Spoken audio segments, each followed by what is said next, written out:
Hi friends, திருமகா சீரியலில் ஒரு அட்டகாசமான ப்ரொமோ பற்றி தான் இந்த வீடியோவில் பார்க்க போகிறோம். அதுக்கு முன்னாடி நம்ம சேனலை சப்ஸ்கிரைப் பண்ணாதவங்க கீழே இருக்கிற சப்ஸ்கிரைப் பண்ண கிளிக் பண்ணிவிட்டு பக்கத்தில் இருக்கிற பெல் ஐக்கனையும் கிளிக் பண்ணிவிடுங்க. இங்கே பார்த்தோன்னா நம்ம திரு இருக்காங்க இல்லையா, அவங்க சந்தேகப்படுறாங்க நம்ம கூடவே யாரோ ஒரு கருப்பாடி இருக்குது.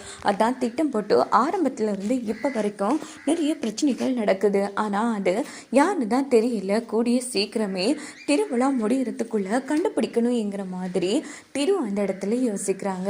இந்த பக்கம் கவிதாவும் கௌதமும் வழக்கம் போல மீட் பண்ணிக்கிறாங்க. நாம எவ்வளவோ திட்டம் போட்டோம், கடைசியில் எல்லாமே சொதப்பிடிச்சு கௌதம். இன்னும் 2 நாள் தான் இருக்கு திருவிழா முடிகிறது. அதுக்கப்புறமா அந்த மகாவையும் ஒன்றும் பண்ண முடியாது, திருவையும் ஒன்றும் பண்ண முடியாது அப்படின்னதும் எல்லாம் போச்சு கவிதா. இங்கே பாரு, நாம திரு மேல கை வைக்கணும்னா அந்த மகாவை தாண்டி தான் போகணும்.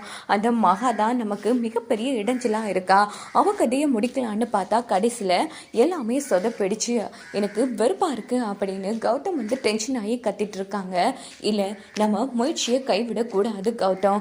இன்னும் 2 நாள் இருக்குல்ல, இதுக்கெல்லாம் ஒரே வழி அந்த மகாவை தூக்குறது தான் அப்படின்னது என்ன சொல்கிற? ஆமாம், தனியாக ஒரு இடத்துக்கு வரவழைச்சி நம்ம மகாவை தூக்கிடலாம். நீ மகாவை தூக்கு, நான் திரும்ப ஒரு வழி பண்ணுறேன் அப்படின்னதும் சரி கவிதா, இனி 2 பேரும் களத்தில் இருக்குன்னா மட்டும்தான் அந்த திருவை பழி வாங்க முடியும்ங்கிற மாதிரி கௌதமும் கவிதாவும் அந்த இடத்துல திட்டம் போட்டுட்ருக்காங்க. இன்னொரு பக்கம் பார்த்தோன்னா தனக்கு முதல் மரியாதை கிடைக்க இல்லைங்கிற வேகத்தில் கிருபா செம டென்ஷனில் இருக்காங்க. அப்பன்னு பார்த்து கருணா வராங்க. இங்கே பாரு கருணா, உனக்காகத்தான் நான் எல்லாத்தையும் பொறுத்து போயிட்டுருக்கேன். உன் பொண்டாட்டி இந்து ரொம்ப ஓவராக ஆட்டம் போட்டுட்ருக்கா, அவகிட்ட சொல்லி வை, மரியாதை அவ்வளோதான் அப்படின்னது. ஏன்னு என்ன ஆச்சு, என்ன பிரச்சனை? அந்த வெடியை வச்சது நான் தான் என்கிட்டயே என் முகத்திலேயே கேட்குறா.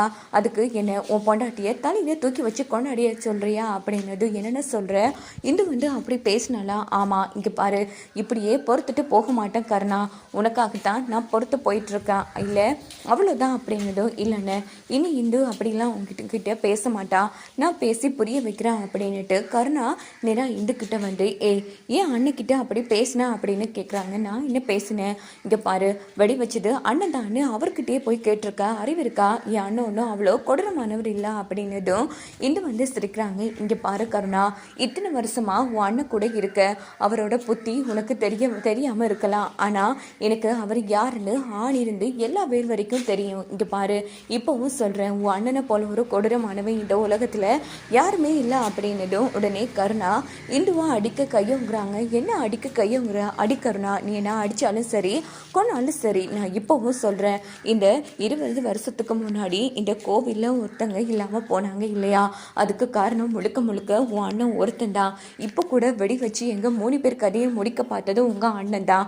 அந்த ரவுடியை மிரட்டியிருக்காரு. அந்த பயத்தில் தான் அவரை மாட்டி விடாமலே விட்டுருக்கான். யோசிச்சு பாரு, அவனுக்கு என்ன வந்துச்சு? இப்போ தான் ஜெயிலிருந்தே வந்திருக்கான்.